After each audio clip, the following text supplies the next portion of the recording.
I've got some slides on here that I'm just going to show you. I guess my approach is, I guess I see it a little bit different on some of this stuff. So my training, I'm a cattle nutritionist. So I do a lot of things with cattle nutrition and cattle management. And that, in the era we live in right now, involves the use of technology to basically increase the bottom line or to increase whatever kind of outputs that we're really interested in on a lot of our operations. And so a lot of the work that I'm doing is located about 4 miles west of here at the University of Missouri South Farm. And so I just wanted to talk to you a little bit about this. This is just a slide that I did some screen capture stuff. You've seen a lot of people. I've been here all day, and I've really liked listening to what everybody's had to say. It's really cool because it sounds like your experience is really similar to our experience, right? Which I don't know, take that for what it is, but at least I'm experiencing the world the same way, so maybe our research environment's replicating some of these things. We started life, Dr. Myers gave me a call, and it's like, hey, and Caitlin gave me a call, and it's like, hey, do you want some virtual fencing collars to use out at South Farm? And I'm like, yeah, we're into that kind of thing. And so we started with, we've got some models out here on the other side of this door that maybe some of you have seen or not, but we brought over some cannulated cows with us. So we use those for teaching, do a lot of nutrition stuff and things like that. We use those to develop some protocols. This is the Halter app. These were the first ones that we used at South Farm. And they work as a really good platform for us to do what you all have already been doing to some extent, is kind of get to know what we don't know, right? Or beta test some things. And so we use the app, we kind of tracked, it's a small subset of animals, so we brought 4 of them over here. We have 7 of them over at the farm right now, and they participate in a lot of teaching and some things like that. And it gives us a good opportunity before we do larger scale research trials to kind of figure out how to deploy a lot of these technologies. And so we did some of that. We've had good success with some of these things. I think others have mentioned this. I'll tell you, this is just a plot. On both of these plots are off of the Web Soil Survey, if you're familiar with that. It's just showing that same pasture where I had on there, that essentially there's different soil types, presumably different forage production capacity. I would say that I think coming from the cattle nutrition end, I think what makes grazing hard, and I think most of us in the room already know this, I think there's a little bit more than just forage mass that's an important factor to that. I think the nutrient density of the forage, the different forage types are important. And I also think that the class and kind of cattle, or small ruminants even, those animals need different things, right? So in simple thing on the nutrition standpoint, if you want an animal to be efficient, you got to feed them what you want them to be, right? And the better we can match that, the less the amount of feed that they need. In other words, we can increase the carrying capacity on our farm or ranch. We can increase the number of cattle in there. We can increase the amount of return that we get per acre. And so where we're real interested locally here in the Columbia area on type of things like this is, I've looked covetously as an animal scientist out at all the crop guys for the last decade or more, where, we hear this term precision agriculture, whatever that means. Well, for the most part, as far as from the animal science perspective, a lot of that means, that's precision planting. I can change how many plants go in this little area, this little quadrant of the acre and this and that. Or I can spray some herbicide here and not there, fertilizer, things like that. Found out that, it's really easy to do cool things like that when the thing you're trying to work on doesn't run away from you or kick at you or do things like that. So it makes it a little bit more difficult on the livestock side. So this is where I get really interested in this technology, because I think this is where we get to precision graze, right? So essentially we can try and match not only the forage productivity, the plant part, the part that we can actually drive and, manipulate that to a certain extent, but we can actually apply animal pressure in line with that, right? And I like this Web Soil Survey image just because, almost always, we've always done real human things. Ever since we kind of figured out how to put fences up somewhere, we draw straight lines, right? I don't know if they must have been, this thing called geometry or something like that people were focused on it. A lot of us have horror stories from earlier in life about how to calculate triangles and things like that. But anyways, that rarely seems to match, at least on most of the pastures I've ever been around, right? And so part of this is we're real interested in how do we take this information that's available to us from places like the Web Soil Survey. Maybe take some, learn what kind of data we can collect off of our pastures. And how do we match that up with some things that we know about the animal needs and how that changes seasonally? And how can we basically reach whatever outcome that it is that we want to go after? Because there's a lot of different reasons. A lot of us in the room probably have different objectives on our farm or ranch that we're trying to shoot for, right? And so how do we take all that information, provide it to you in a real accessible way that allows you to do that type of things? And so that's really what we're into. A lot of this stuff's actually been covered by a lot of folks in here. We're interested in, we talked about different forage types, seasonalities, and things like that. And so we're just trying to do this stuff. I will tell you, I want to show you a drone shot of a project that we just finished up here, and I'm gonna kind of put this in a little bit of context where I might come at it a little bit different. So a lot of the work I do is with growing cattle, right? And when you hammer, everything looks like nail. And so I say that because not all forages are the same, and I'll tell you something, it's very easy. If I'm running a bunch of cows, I sit there and I look at things like some of these annual cropping systems that might be available to me. I get real excited that I can use virtual fencing to get on top of those, and absolutely I get into that thing. But we're also sitting at a 75-year low on our cow herd right now. And so we're gonna have to build that back up one way or the next. You're gonna have to get some growing heifers and keep them out somewhere and come up with a cost-effective way to do that, or if you can come up with another way to kind of generate some additional on-farm revenue. I think a growing calf model is a pretty accessible thing. I know they're pretty pricey right now, but there's about $1.30 value gain on a 500, if I wanted to put about 100 pounds of gain on a flyweight, 5-weight calf to about 650 calf today, this morning, using Missouri Department of Ag values. There's value in them, right? And there's value I can access, especially on some of these row crop systems, by simply deploying some of these virtual fencing technologies.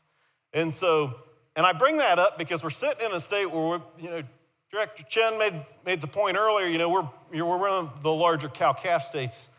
I wish we were one of the larger stocking calf states too in the country, because what we do is we create a really valuable asset. We've created a calf that does pretty well in a lot of other parts of this country, and I think they do pretty good in this part of the country too, right? And because we ship out about 2/3 of our terminal calves outside of this state, and then there's value added in other states where they get to capitalize on that value that we generate in this state. And I think technology is the way that we can deploy this easily and do that type of stuff. So we recently did a project. I'll see if I can get this to play. This should be a drone. It won't. Well, anyways, you can kind of see what's going on here. I don't think the GIF is playing right now, but this is an aerial drone photo or video of what we did is we flew over.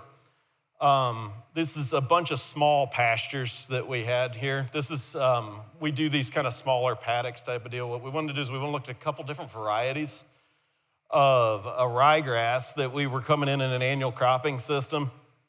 And we wanted to evaluate differences both between varieties of rye, and we want to look at stock density on top of that. And, one thing I've come to learn is that, when you put a bunch of PhDs together and various other experts and you start asking questions and then if they all start bickering at each other, that's normally that's a thing that we don't know an answer to, right? And so we were sitting here having a conversation on what are some questions that we need to address, and we, one way to start a fight amongst a bunch of PhDs that are interested in grazing is when should I turn out cattle onto rye? Type of thing like that. And so it's like, well, there was 8 people on that call, and there were 8 different answers that came out there, and everybody felt real passionate about their answer. And so we were trying to catch a falling knife to a certain extent. We wanted to ask this question of when we looked at these different varieties, A, does the variety matter? B, does it matter when I graze it heavy or when I graze it light? And then how does it change as the plant matures? And so what we did is we did a strip grazing system. The reason why I wanted to talk about it here today and I wanted to show you this aerial shot is because, we've talked about some of the precision of these technologies. All we did in this is we set up these 1 hectare, so each one of these, they're vertical 1 hectare strips, or total strips that are in there. We stocked them with 4 and 8 head. And we did a strip, and I might have to ask my grass, I think Emma can confirm for me, but is 53 foot? Is that what it is? So from here to here is 53 foot, 200 foot wide. Is what we did. We did that for 63 days. And all we did to create these strips was use virtual fences, right? And picture's worth 1,000 words. So, if you can believe me, you don't have to believe me, whatever. But you can see that it worked quite well, right? And we had double the stock density or stocking rate on some of these animals. And I wanted to show you this, so we started grazing this piece right here along the center, and then we moved apart as time went on. So this was one of the earlier time points in this. I wanted to show you this because this is when we had a really highly nutritious vegetative grass, but I was a little bit lower on the forage mass. In other words, we kept and another important thing to put in mind is we kept the cattle out there for a week in each one of these strips before we moved them to the next strip. So in other words, I'm sitting here, and yeah, this is real tasty, but it's been mostly gone for the last 24 to 36 hours. And it's like, all I got to do is step over there and I can have all I want. And that rarely, if ever, happened for the most part. And when we did have that issue, and some others have mentioned it earlier, when we didn't have 100% compliance the whole time. I can tell you we had 100% compliance when we kind of got into that Goldilocks zone or beyond, right? Essentially when I was swimming in grass, right? But we had that, and a lot of the animals who decided that they wanted to take a walk, they didn't take a walk for very long, and it was rarely, if ever, I can tell you in a year from now when we have the data analyzed and we post, but I don't think it was the same calf twice ever that decided to do that things. And the reason why I want to point this, for those of you in the room that are familiar with cattle, which I think most of us are, so this was a bunch of sale barn stock calves, so that like to go through the chute at about the same speed as a funny car, we're doing like 0 to 60 in like 1.2 seconds flat kind of deal, right? So, and all we did with these things to get them tamed down, to get it to where we could get this kind of compliance. We bought these things out of a local sale barn.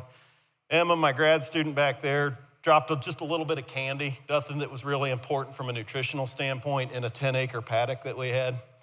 And she sat on her bucket and read a book or watched TikTok or whatever. And so she just basically, because some of these calves that we get out of these barns, maybe I only seen a human like once or twice in my life type of deal, and I didn't really like either event, right? That's not uncommon. And so we just wanted to show them like, hey, this is what a human looks like. We're not, bad things aren't always gonna happen when we're around. And that was it. And then we did something a little bit, I know for those of us who remember back to what Caitlin showed us, we did a little bit different on the training protocol. We took our perimeter fence just like she showed, but what we did is we moved it kind of like a shrinking circle kind of deal. So instead of moving from one end of the pasture, we just made it a increasingly small circle and kept access to the water. We did that for a week. Was that right, Emma? 2 weeks. 2 weeks we did that. So we got them in, essentially kind of straightened them out, if you will. We gave them some shots, got them straight, and then we dumped them out here. And before this had been a corn, we pulled silage off of this field the year before.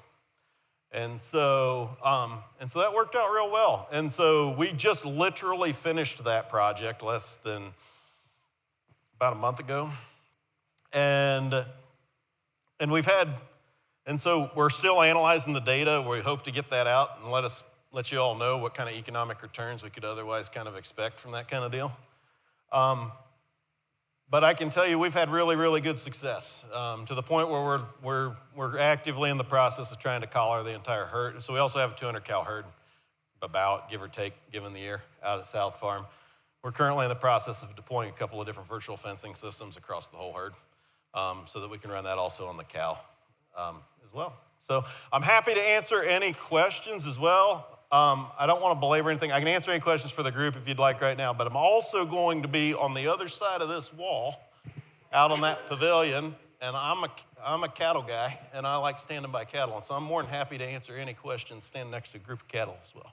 So we have so as you've seen today on the back of the tables, like we have every virtual fencing collar that you've seen in back, we see them in action right now, well, at least in the way that a model in action puts them. They're not actually holding them in a constrained area, hence the reason for the little corral that we've put them in. But anyways, you can see them all deployed if you're interested in what these things look like, how they fit on cattle and things like that. They're certainly out there. I'm happy to answer any questions about what we're doing here. I'm sure some others can be around as well.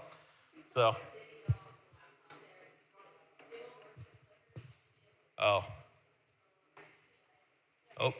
there we go.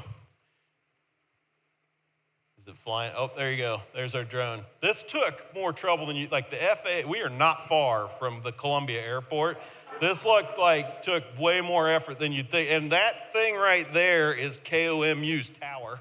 So if you're curious where this happened, when you're driving home, if you happen to see that quarter-mile tall tower sitting up off of 63, it's right there.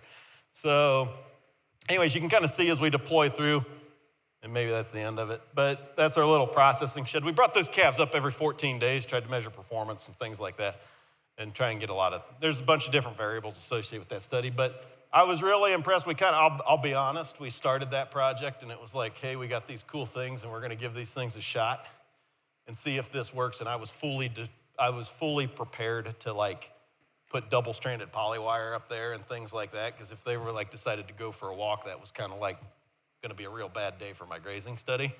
And so it was super awesome when we didn't have to do that. And I think Emma can testify that I think it worked pretty well. And we're still analyzing the data, but it looks like it's working out. And we're gonna do it again next year.